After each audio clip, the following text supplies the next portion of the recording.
Hello, everybody. Welcome to Mall Talkers. I'm Michael Paskett, aka the Mall Guy, and this is the show where retail and mall pros come to talk some shop.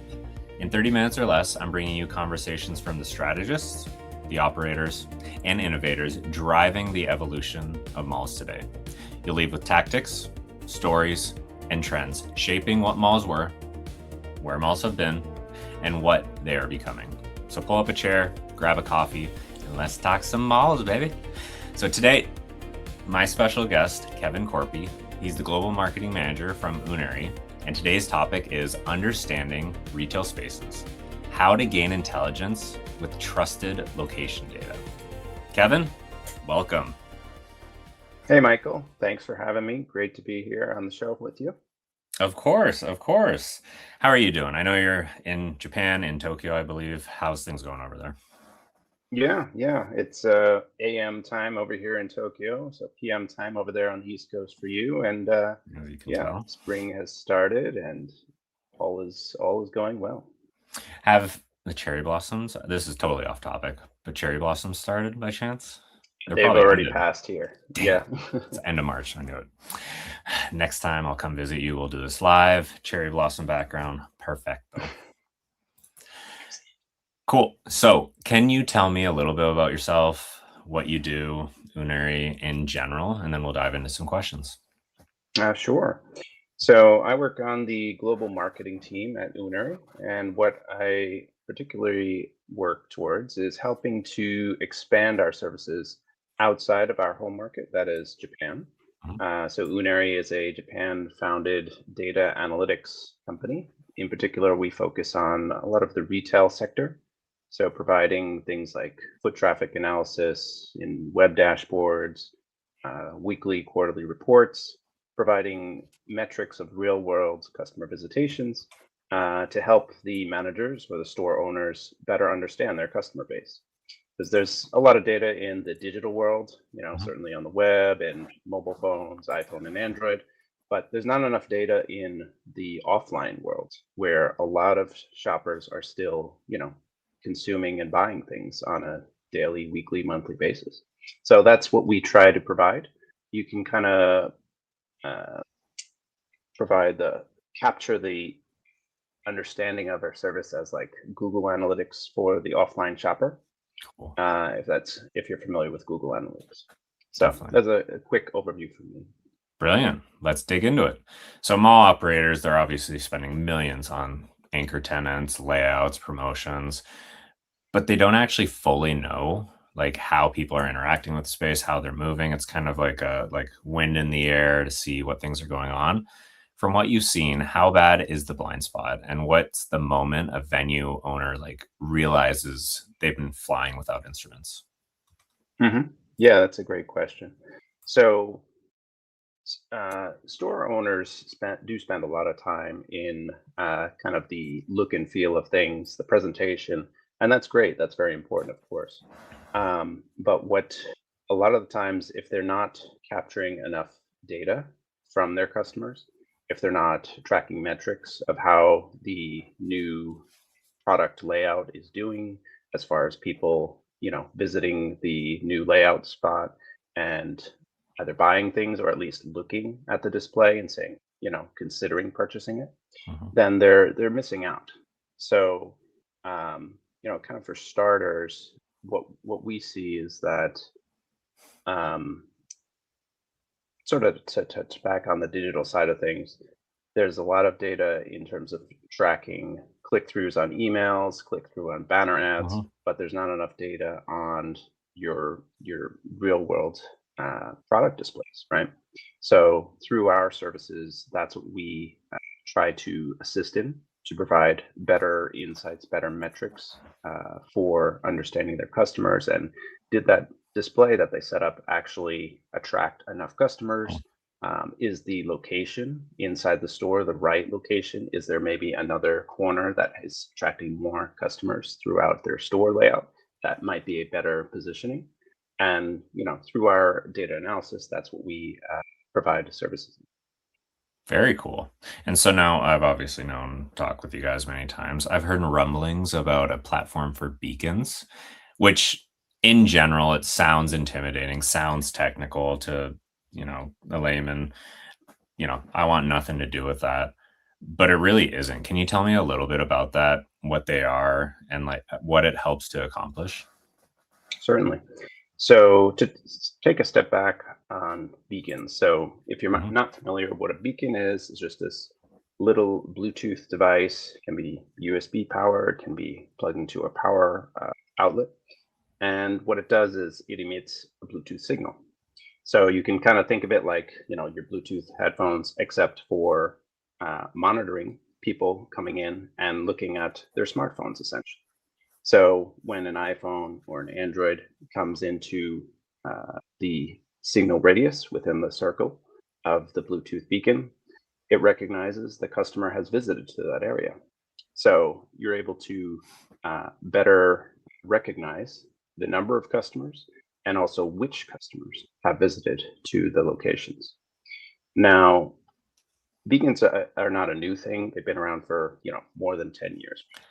Yeah. And the problem that beacons have had traditionally, the legacy days, the early days, is that a retailer would invest in beacons, buy a bunch of them, and set them up in their stores, and then register them, but only in their own app. And that's a good starting point. But what percentage of their customer base is using the store's own app? Fair. If you're a pharmacy or a department store, it's usually fairly low. So they're not getting enough data from the hardware investment that they've already Mhm. purchased and gone into the effort. And so they're not capturing enough data from their customers essentially. And that's what we look to solve with the Beacon Bank platform. So Beacon Bank platform is essentially two main parts. One is retailers can register their existing Bluetooth beacons onto the Beacon Bank platform, and then they're available across all different areas where the retailers, have stored locations. But also on the app side, we have partnerships in Japan, mind you. This is with over 120 apps companies, and Wild. that provides a quite good coverage of the general shopping Mm. population. And so we've created a network effect of the beacon side where any retailer that has existing beacons can register them onto our platform and get more data from the network of apps that have our software in it that work with the beacons registered onto the Beacon Bank platform. Wild. It's funny you say that because I like back in the days of Google and a past life for me, one of the things we did do when beacons were brand new was offer that up for various reasons and do a bunch of implementations. And we had the exact same problem. It was like, cool, let's install them all, insert company name because I probably shouldn't disclose it. And the data wasn't there. There wasn't enough. Why aren't these working? Mhm. So where we, other things happen and priorities shifted. But I feel like having access to 120, as you said, different application, the chance of someone actually having that app is high to where all of a sudden this data is now valuable for the hardware investment that company is making.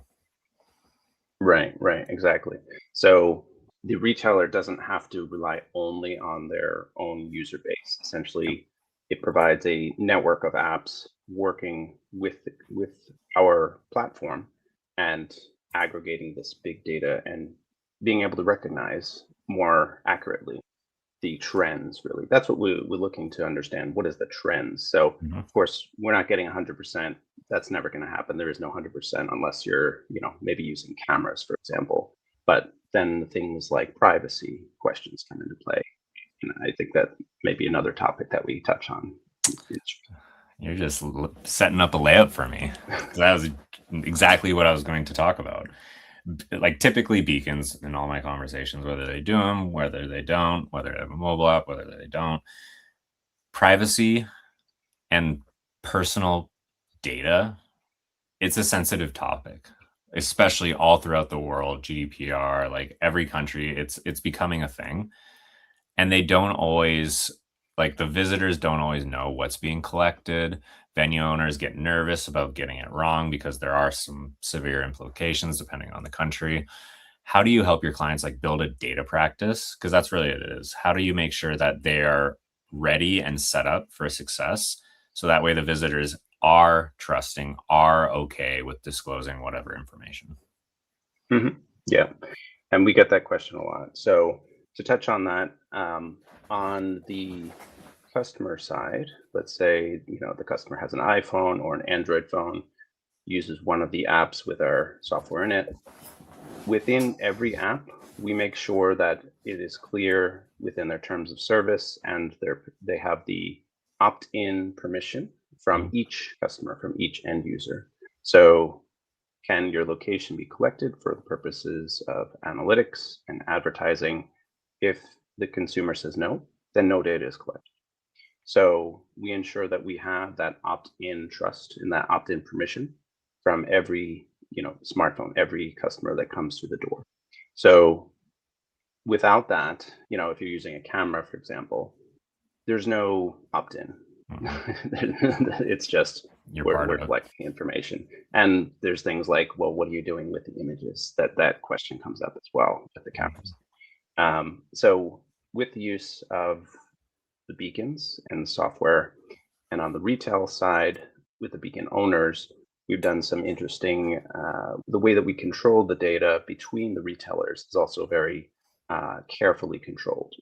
So we don't share the visitation data between the retail stores. We keep it siloed to the retail owners themselves. So if you think of it as the beacon data is owned by the platform and the retail store owner that owns those beacons. And on the customer visitation side, it's owned by the platform and the customers because it's their data as well, Mhm.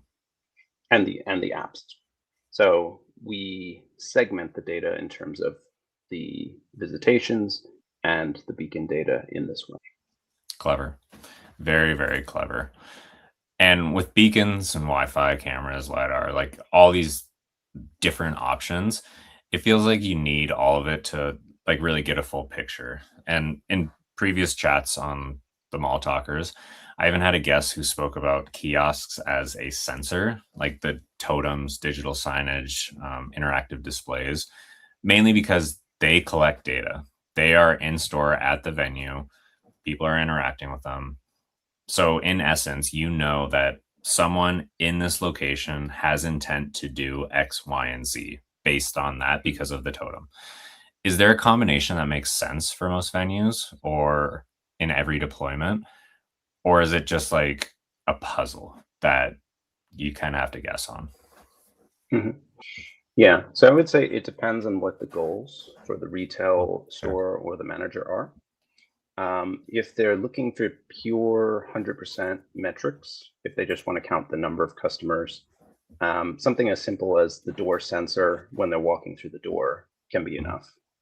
Now, that's good enough for recognizing how many people are walking through that door, but they're not able to then retarget ads at those people because there's no smartphone, component there into it. It's just a people counter. Same kind of issue with cameras, right? So with the cameras, you can recognize the number of people coming in and out, and also maybe where they're traveling throughout the store, but you're missing out on the advertising component. There isn't any smartphone tied. So there's pros and cons, right? With Beacon Bank solution, what we try to do is make it trustworthy in terms of the data, that it's very sensitive location data from the customers, and they have opt-in permission from those customers. And analyzing, frequency of visits to the stores. How many times have they gone? Have they only visited the store one time, maybe? And then we can help them to re-engage with those one-time visitors as a customer segment. So we create these customer buckets essentially. We don't target individuals. It's not the purpose. We want to target groups of customers that are recognized based on how frequently they visit. So are they a frequent customer, occasional customer, or did they only visit one time and now they're going to a competitor down the block Yep. and they're missing out? So this all sounds lovely in theory. And a venue's getting their foot traffic data, they see the heat maps, the dwell patterns, but like what happens next? Can you walk us through a real example to kind of show how tangible and real that this data can help to provide insights for a business, for a mall? Sure. So, one of our clients in Japan is a family restaurant. So, say like a diner style establishment. Fair. They're called Joyful, it's the company name. They've been around in business for over 45 years now. And what we help them to do really is to digitize their whole approach to how they interact with their customers. So, they have, through our partnership, their own application. And when their customer is using their own app and they go into the store, they get a point, right? So Mhm. it's essentially within the app, they have a digital point card.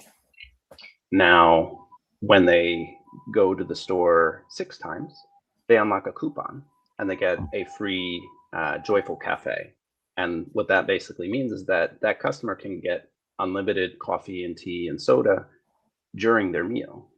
And one of the challenges that we helped them to address through working with them was to have that more repeat visits, more repeat engaged customers. So through the gamification of, seeing that, okay, there's my digital point card, I'm almost at my sixth ticket, and then I Mhm. get my, free drink bar or, cafe bar. Yep. And that incentivizes, those repeat visits, and we actually saw that in the customer visitation trends. So that's one example from one of our customers, um, clients that we work with, where we utilize the smartphone, the beacons for the recognition of the visits, and the analysis of the customer segments, and how helping them to uh, engage and attract and drive those repeat customers. Brilliant. And a topic that I have in all my conversations these days, specific to malls, is loyalty. Like everyone's trying to push loyalty, whether it's loyalty programs, loyalty promotions. Some are just like, cool, log into our Wi Fi, give us your email. And it's like, we all do this. I'm going to put in my burner email. Whatever promotions are going to go into my burner account, never going to see it. That doesn't create loyalty. What creates loyalty is exactly what you have mentioned with Joyful, incentivizing consistent patterns, consistent behavior. But that all stems from knowing what to do, what they're purchasing, their patterns, the journey that they're going through. And it's a hard picture to solve, or it's a hard problem to solve. And similar to Joyful, I feel like malls can begin to create these incentive programs for loyalty, call it insert mall plus, similar to Disney plus, everyone's doing it, so that's okay. To really drive behavior and then start to give things like free parking if you visited 4 times or greater. Cool. 6 times or greater, you get your own valet parking and just add on the benefits similar to probably like airlines. Like we all obviously probably have know of the air miles uh, loyalty side of things. Mhm. I do Delta because I want to get to their higher members so they know who I am. And like people naturally want that. And I feel like this can really help to incentivize that for malls. Yeah, yeah. I think the airlines have done that quite well. They that's a lot of their whole business is around the loyalty programs, and it correlates. I think it's a similar pattern that we're seeing in the retail sector, Hmm. and for the clients that we work with, we have helped to engage their customers to bring them back to achieve their goals. Hmm. So for Joyful in particular, they wanted more repeat customers and to also reward those repeat customers with, Yep. a free drink or, additional coupons on top of it if they're become a really like a very frequent customer. They come maybe for breakfast several times per week. And it's great for Joyful and it's great for the customers as well. Definitely. And a lot of our conversations, yes, the mall talkers is focused in on malls, but there are a lot of listeners that operate, transit hubs, public spaces, mixed use, offices. Like in my mind, there's typically an essence of retail or malls within this. And this can all help them. And where do you see location analytics helping the most in other applications outside of like the traditional, maybe retail or the store? hmm Yeah, so location data has a lot of potential use cases, and this falls into what we call the smart city approach. Mm, And so for that, we work with either municipal cities or tourism agencies, tourism groups that want to, one, analyze, let's say, the previous summer's tourists and see where were those congestion points. Because, oh, you have those popular summer destinations, you're going to have some crowds. And when there's too many tourists in one area, they're not having as good of a time and they might not come back next year. So what we have done is utilize the location data from our platform and recognize those congestion points, right? So it may mhm. be there's too much traffic on a certain road that's the main road that goes to their main entrance, but there's an alternate road that only a few of their customers noticed. And so next year they could put up a signage, or some alternate route and say, like, look, divide the traffic. Mhm. The traffic will flow much better, and they get to the same route. They get to the same destination essentially.